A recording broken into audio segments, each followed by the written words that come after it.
네, 미국 보건당국이 코로나19 백신 접종을 마친 사람은 실외에서는 마스크를 쓰지 않아도 된다는 새 지침을 발표했습니다. 다만 대규모 군중 속에 있을 때는 마스크를 써야 합니다.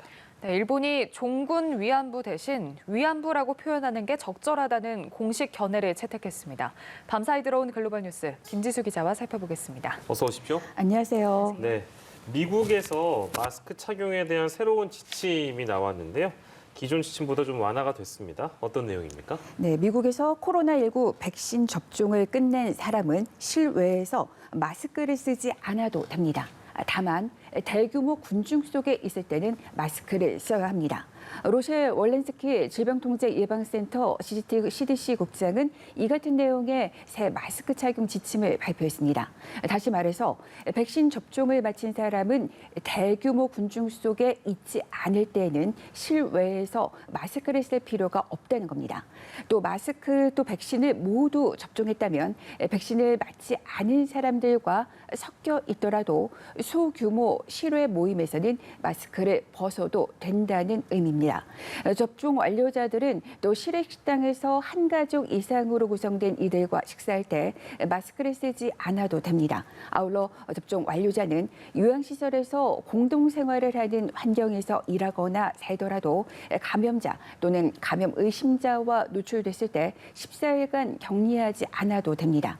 새 지침은 그동안 실외에서 다른 사람과 1.8m의 거리를 둘 수 없을 때 마스크를 쓰라고 권고해온 CDC 지침을 완화한 겁니다. CDC는 또 백신을 맞지 않은 사람이라도 혼자서 또 가족과 함께 산책하거나 자전거를 타거나 또 달리기를 할 때는 마스크를 쓰지 않아도 된다고 권고했습니다.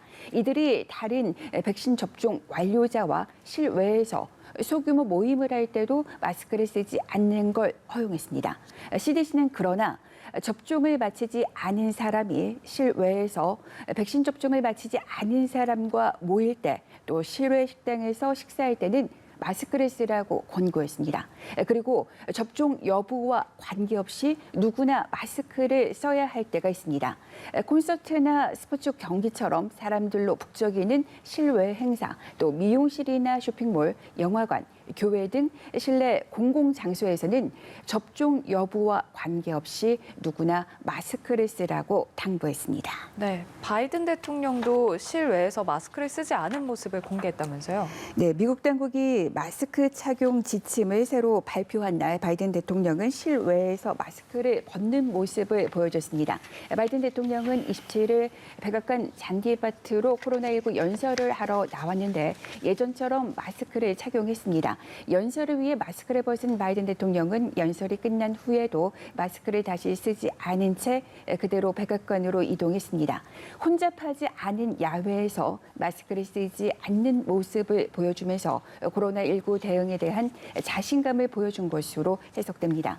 바이든 대통령은 평소 공개석상에 설 때 마스크를 쓰고 나와서 연설 중에는 벗었다가 끝나면 어김없이 마스크를 챙겨 쓰곤 자리를 뜨곤 했습니다.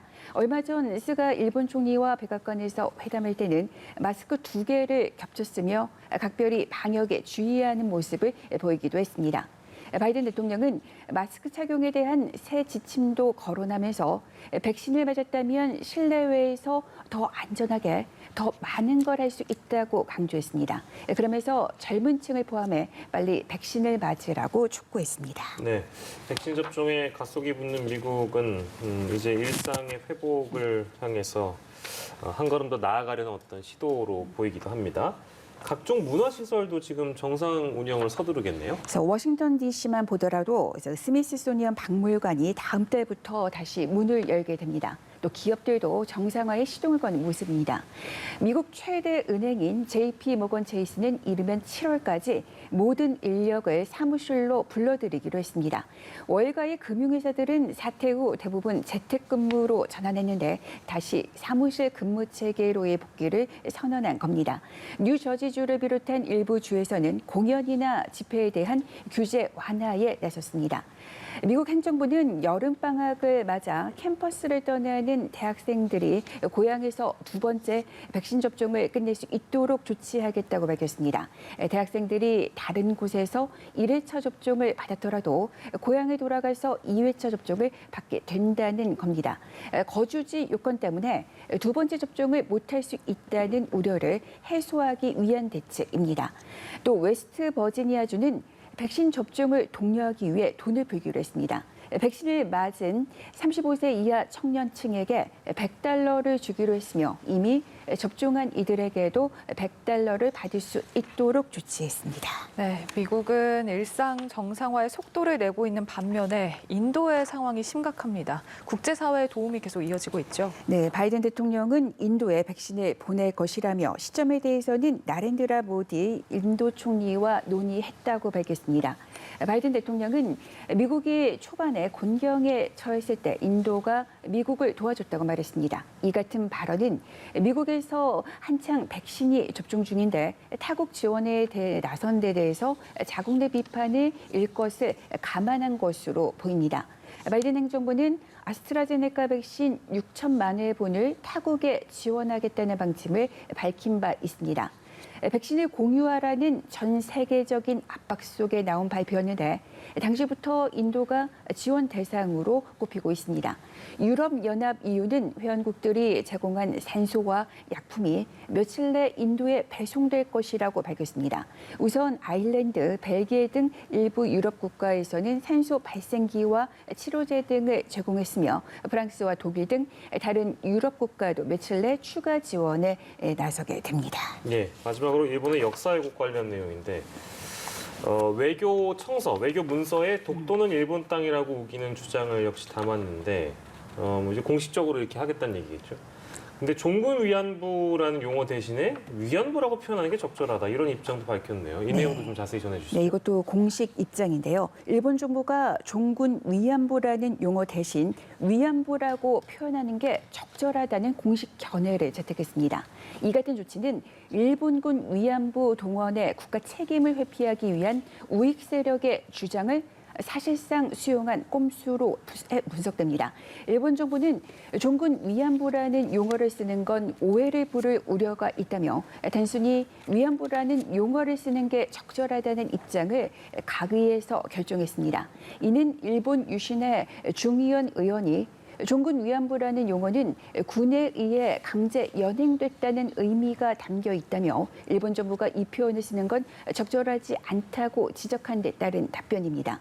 종군 위안부라는 표현은 1993년 8월 일본 정부가 발표한 고노다마에서 사용됐습니다. 당시 담화는 일본군의 책임을 인정하고 위안부 동원에 관한 사과와 반성의 뜻을 표명했습니다. 일본 우익 세력은 일본군 위안부 동원의 강제성을 희석하기 위해 종군이라는 표현을 지우려고 하고 있는데 일본 정부가 여기에 호응한 셈입니다. 일본은 가기에서 결정된 정부의 통일된 견해가 있을 경우 이를 토대로 교과서를 기술하도록 하고 있으며 우익 세력은 이번 답변을 명분으로 삼아 교과서의 위안부 내용을 수정하라고 압박할 것으로 예상됩니다. 이에 따라 일본의 역사 왜곡 시도는 더욱 속도를 낼 것이라는 관측이 납니다.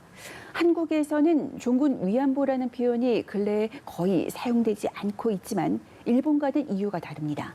군대를 따라 전쟁터로 나간다는 의미의 종군이 피해자가 자발적으로 위안부가 됐다는 잘못된 인식을 줄 것을 경계했기 때문입니다.